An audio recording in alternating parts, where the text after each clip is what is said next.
Hello everyone, good afternoon. আমার নতুন আরও একটা ভ্লগে তোমাদের সকলকে অনেক স্বাগত আর অনেক ভালোবাসা। আর আমার ক্যামেরাম্যানকে বলো তো, আমার ছেলে, ও না বাড়ির কাছে গিয়ে আমি হয়তো আনমাইন্ডফুল হয়ে কারোর সঙ্গে কথা বলছি বা কিছু করছি, ও বাড়ির ভিডিও করে বা আমার করে। ওই যে মিস্ত্রিরা ওখানে স্নান করছে ওদের, তো আমি না লক্ষ্যই করি না যে ও কী করে। তো বাড়ি এসে তারপরে দেখি যে না, বেশ ভালোই কিন্তু ভিডিওটা করেছে। তো ভাবলাম চলো একটুখানি তোমাদের সঙ্গে শেয়ার করি, আমার মানে ভবিষ্যতের ক্যামেরাম্যান বলতে পারো। তো যাই হোক, সকালবেলা আমি চলে এসেছি বাড়ির কাছে। আর কালকে এই পর্যন্তই হয়েছিল। ওই যে জানালার সাইডে একটুখানি কাজ আবার রেখেছিল, ওটা হয়ে গেলে ভালো হতো, বাট হয়নি। এখন ওখান থেকে স্টার্ট করবে আর আজকে এই সাইডটা পুরো করে ফেলবে এমনটা ইচ্ছে রয়েছে। আর কালকে আমি একটা বড় ভুল করে ফেলেছি, মানে বাথরুমের গেটটা যেহেতু লাগানো ছিল আমি বুঝতে পারিনি। দেখো, ওই বাথরুমের জানালাটা কালকেই প্লাস্টার করেছে, আর ওইদিকে যখন মশলা মেরেছে পুরো বাথরুম কি বলবো তোমার, সিমেন্টে মশলা পড়ে পুরো নোংরা হয়ে গেছে। তো কাঁচা অবস্থায় যদি আমি ওটা পরিষ্কার করে দিতাম তাহলে কিন্তু খুব সহজেই উঠে যেত, বাট একটা দিন হয়ে গেছে, মশলাগুলো পুরো শুকিয়ে গেছে। আমি হঠাৎ করে রান্নাঘরে এসে দেখি এই যে রান্নাঘরের অবস্থা দেখো, টাইলসের অবস্থা দেখো, আমার মানে দেখে কান্না পেয়ে যাচ্ছে রীতিমতো। তো এইগুলো যেহেতু এখনই মানে মশলা মারছে, কাঁচা কাঁচা রয়েছে, তো এগুলো মুছে দিলে উঠে যাচ্ছে, বাট বাথরুমেরগুলো আমাকে ঘষে ঘষে তুলতে হয়েছে। এই যে বাথরুমে যেগুলো পড়ে রয়েছে এগুলো সমস্ত কালকের, আমি খেয়ালই করিনি বাথরুমের গেটটা লাগানো ছিল বলে।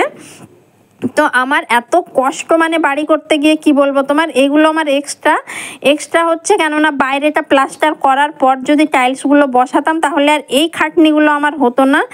বাট বাইরে প্লাস্টার হতে তো অনেকটা লেট, ধরো এতদিন বসে থাকাও গেল না টাইলসের জন্য, তো টাইলসটা লাগিয়ে নিয়েছি।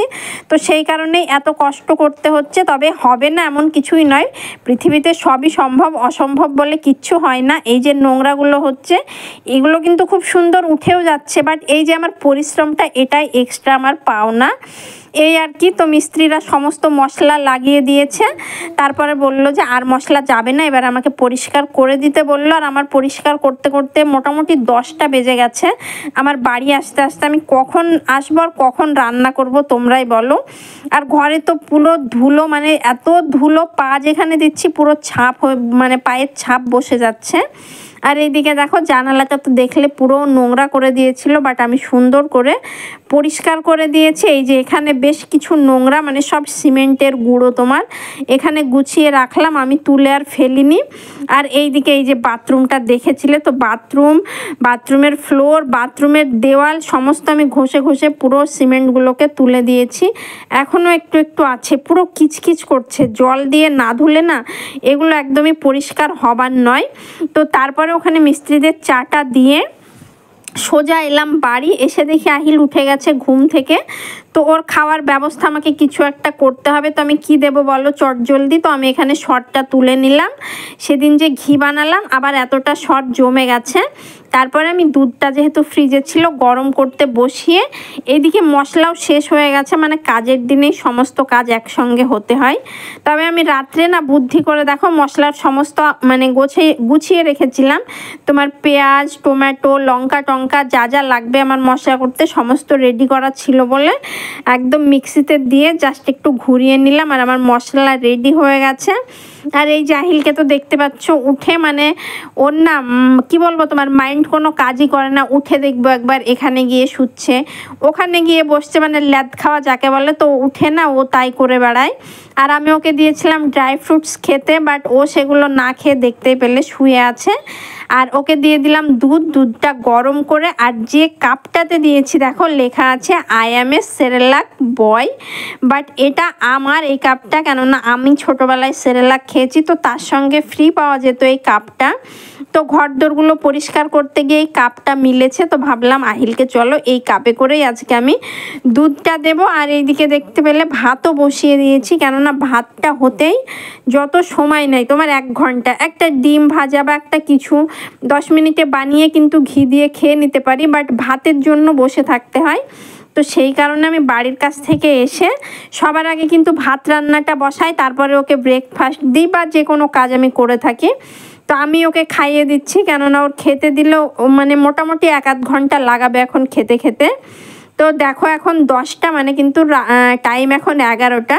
আমার ঘড়ি যেহেতু 1 ঘন্টা স্লো, তো আমি এইদিকে রান্নাও মোটামুটি বসিয়ে দিয়েছি। আহিলকে খাইয়ে এসে ভাতটা বসিয়েছি। আর এইদিকে পনির, আমি আবারও পনির বানিয়েছিলাম। দোকানের পনিরের শেপটা যদিও খুব সুন্দর হয়, বাড়ির পনিরে তো আর অতটা সুন্দর শেপ হয় না, বাট খেতে কিন্তু একই রকম। তো আমি বাড়িতেই বানিয়েছি আজকে পনির দিয়েই একটা নিরামিষ আমি তরকারি বানাবো বলতে পারো। মানে হঠাৎ করে ইচ্ছে হয়েছে ওই তরকারিটা আমার খাবার। তো দেখো পনিরগুলোকে একদম চৌকো চৌকো করে কেটে নিয়েছি। আর এইদিকে বেশ বড় সাইজ, কতটা বুঝছো আমি জানি না, পটলগুলোকে তো 2 টুকরো করে নিয়েছে। আর কুমড়োটা যেহেতু তাড়াতাড়ি কুমড়োটা সেদ্ধ হয়ে যাবে, তো অনেকটা বড় বড় করে কুমড়োটা কেটে নিয়েছি। তারপরে কড়াইতে সরিষার তেল দিয়ে দিয়েছি সামান্য একটুখানি নুন আর হলুদ দিয়ে, এই যে দেখো পটল আর কুমড়োটাকে বেশ লাল লাল করে ভেজে নেব। মানে 50% কুক, তোমার ভাজতে ভাজতেই হয়ে যাবে এরম, একটু লাল লাল হবে। এই পর্যায়ে তোমার তুলে নিয়েছে, এই যে দেখো। আর আমার অর্ধেকটা কিন্তু সেদ্ধ হয়ে গেছে। এবারে যে তেলটা এক্সেস রয়ে গেছে, তো ওর মধ্যে দেখো পনিরগুলোকে দিয়ে দিয়েছি। আর কেন জানি না পনিরগুলো এই যে তলা দিয়ে একটুখানি লেগে লেগে যাচ্ছিল, তো যাই হোক ভেজে নিয়েছি, তবে ভাঙেনি, জাস্ট একটু একটু করে লেগে গেছে। তো তারপরে ওই তেলের মধ্যে কালো জিরে ফোড়ন দিয়ে তোমার পেঁয়াজ, কাঁচা লঙ্কা, জিরে বাটা, পেঁয়াজ বাটা, আদা বাটা, রসুন বাটা সমস্ত কিছুর পেস্ট দিয়ে মশলাটাকে ভালোভাবে কষিয়েছি। আর তারপরে এই যে কুমড়ো আর পটলটা দিয়ে দিলাম। আজকে আমার রান্নাবান্না না করলেও চলতো, বাট আজকে আহিলের পাপা আসবে, তো সেই কারণে রান্নাটা এখনই সেরে নিচ্ছি। বিকেলবেলা করে আমাকে বাড়ির কাছে যেতে হয়, ওখান থেকে এসে না রান্নাবান্না করতে ইচ্ছে করে না।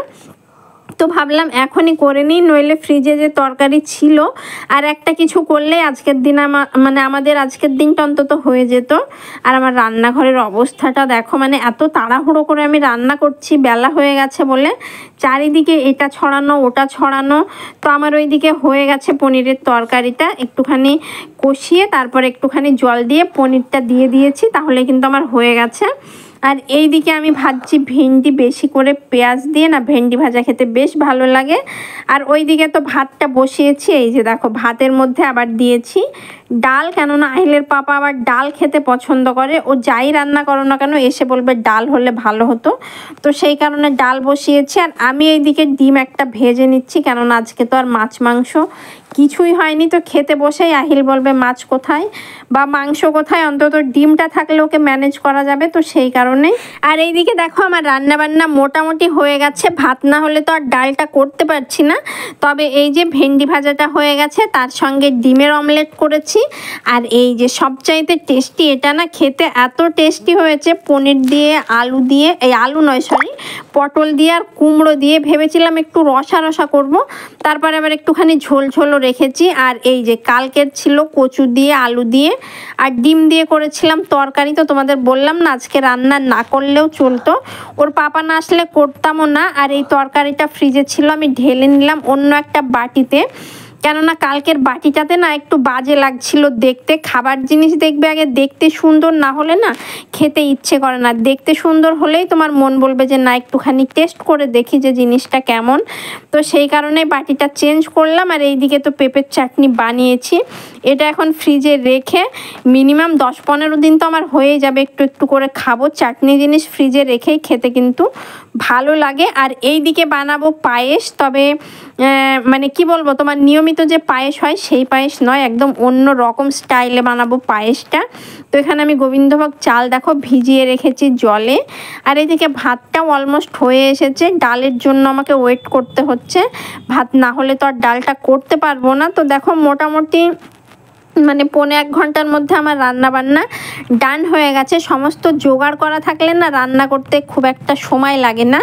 তো আমি এইদিকে দুধের জন্য ওয়েট করছিলাম যে দুধটা কখন দেয়। কালকের 500 দুধ রেখেছিলাম আর আজকের 500, টোটালে 1 কিলো দুধের এখানে পায়েস হচ্ছে। আর নতুনত্ব তোমাদের বললাম এই যে তালের পাল্প দিয়ে করছি পায়েস, মানে তালের পায়েস বলতে পারো।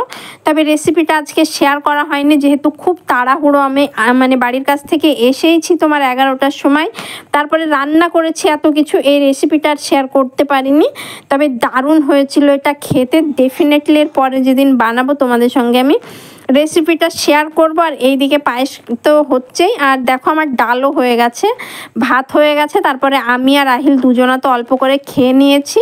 তারপরে রান্না করেছি ডাল, আর ডাল হলেই আমার ছেলের আবদার, মাম্মা আমি ডাল সেদ্ধ খাবো। তো গরম ভাতে ওকে একটুখানি ডাল সেদ্ধ দেব বলে ওর জন্য একটুখানি ডাল সেদ্ধ তুললাম। তো তারপরে সংসারের যা কাজ থাকে দুপুরবেলাতে, ঝাড়া পোছা, বাসন মাজা, কাচা খুচো, তো সমস্ত কিছু করে স্নান করে নিয়েছি। আর তারপরে জামা কাপড়গুলো যে আর মেলবো, সেই মানে এত টায়ার্ড হয়ে যায়, সেই সময়টা আর হয় না। স্নান করে একটুখানি রিল্যাক্স করে শুয়ে থাকি।